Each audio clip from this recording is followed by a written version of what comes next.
like to submit to the committee will be included in the records. Thank you very much. Rael, you are recognized to testify for 5 minutes. Thank you, Mr. Chairman, for inviting me.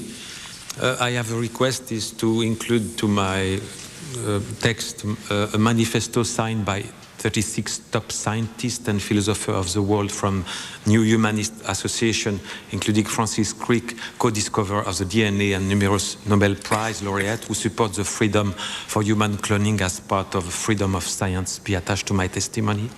Without objection, it will be included in the record. Thank you, Mr. Chairman.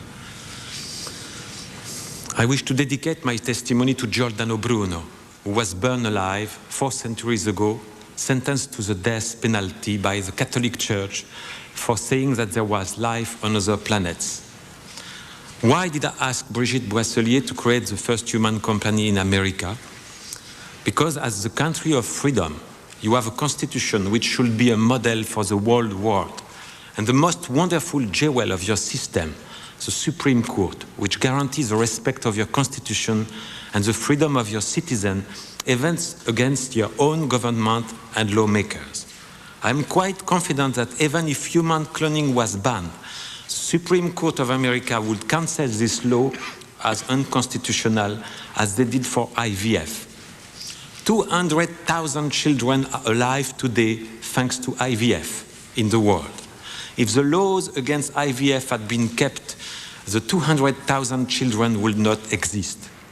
Their life having been denied under the pressure of the religious power. Before IVF was legalized, opponents were also predicting that this procedure will give birth to monster and disformity.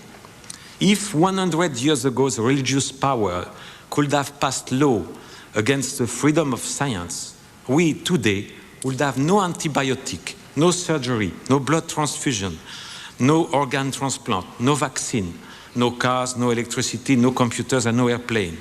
Stopping science is a crime against humanity. If disease discoveries were forbidden 100 years ago, 3 billion people would never have enjoyed life, dying at very early stage of their existence, and they may have included your own parents and yourself. We can say that at least 90% of the people in this room are still alive today thanks to science.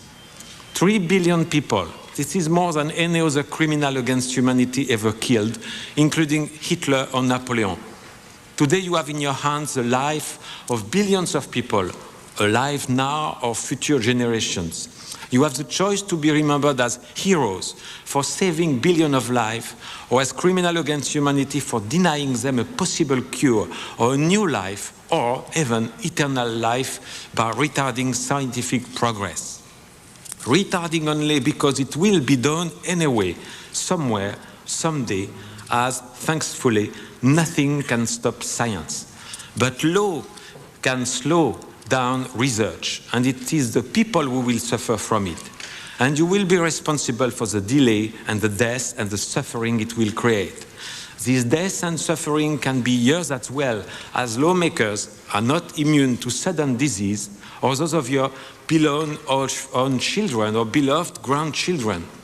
Religious people who are against human cloning should be free to refuse it for themselves or their own children, as they are free today to refuse abortion, blood transfusion, or surgery. Human cloning will make it possible for us to reach eternal life. It is the right of the people who want to enjoy the fruit of scientific progress, including human cloning and eternal life, to benefit from it. If religion and superstition, which are the same, had power over science, we will still be living in the dark age. Your great constitution includes the freedom of religion, and that means also the freedom to be atheist, freedom to believe that there is no God and benefit from science without any moral restriction. We Raelians believe that science should be our religion, as science saves lives while religion and superstition kill. Science destroys superstition and supernatural belief. That's why religion was always an enemy of science and progress, and is again trying to stop science at its best. It should be the freedom of the people to decide if they want to benefit or not from human cloning. Legalizing human cloning is protecting the right of the unreborn, as cloning make it possible a second chance to live for infants, like the one cloned planned to clone now, a 10-month-old baby killed by medical malpractice. It could be your own beloved child or grandchild. Think about him personally. Lawmakers should not be accomplices of dark age power and superstition as they will be judged by history.